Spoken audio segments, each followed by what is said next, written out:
بسم اللہ الرحمن الرحیم۔ ناظرین السلام علیکم ورحمۃ اللہ۔ ناظرین، آج ہم امام غزالی رحمۃ اللہ تعالیٰ علیہ آپ کے متعلق گفتگو کریں گے۔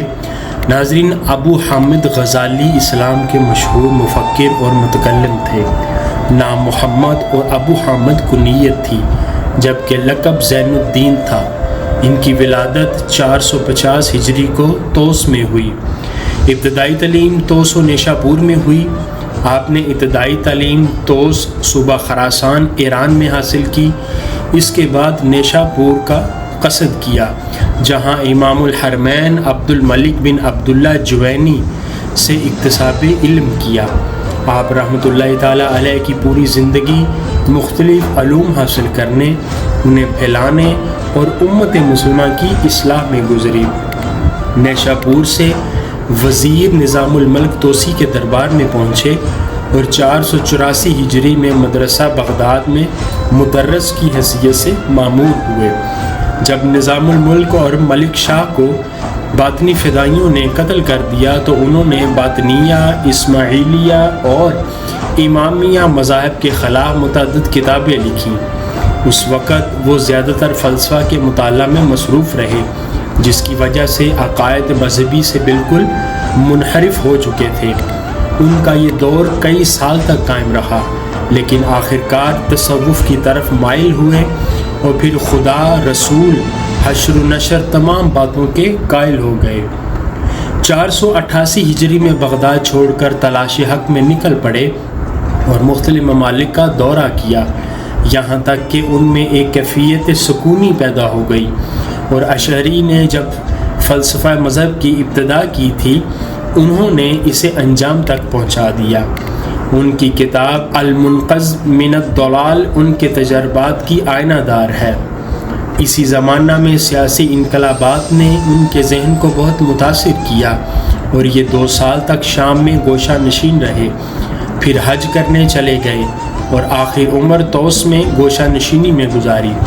ان کی دیگر مشہور تصانیف احیاء العلوم، تحافۃ الفلاسفہ، کیمیاء سعادت اور مکاشفۃ القلوب ہیں۔ ان کا انتقال 505 ہجری کو طوس میں ہوا۔ زیبی لکھتے ہیں کہ غزالی بہت بڑے شیخ، بحر بے کنار امام، حجت الاسلام، اپنے زمانے کے یگانہ روزگار، جن کا لقب زین الدین، کنیت ابو حامد اور نسب محمد بن احمد توسی شافعی غزالی ہے۔ آپ کے متعدد تصانیف ہیں۔ آپ انتہائی زیرک فہم کے مالک تھے۔ ابتدائی طور پر اپنے علاقے میں ہی فقہی علوم حاصل کیے، اس کے بعد اپنے طالب علم ساتھیوں کے ساتھ نیشاپور منتقل ہو گئے۔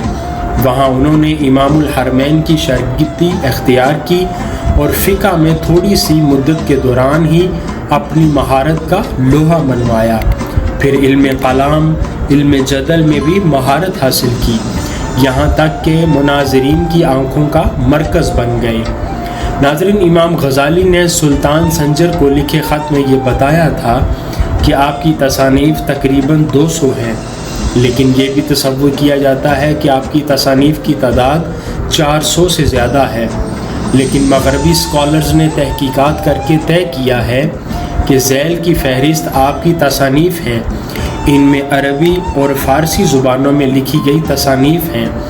آخرکار ایک مصری اسکالر نے بھی ایک فہرست بنائی جن میں 457 کتابوں کا ذکر ہے، جس میں 1 تا 72 مکمل طور پر امام غزالی کی تصنیفات ہیں اور 73 تا 95 تک آپ کی تصانیف پر شک ہے کہ یہ تصانیف امام غزالی کی ہیں۔ صوفی طریقہ پر آپ کی جو تصانیف ہیں ان میں میزان العمل، احیاء علوم الدین، بدعت و ہدایت، کیمیاء سعادت، منہاج العابدین ہے۔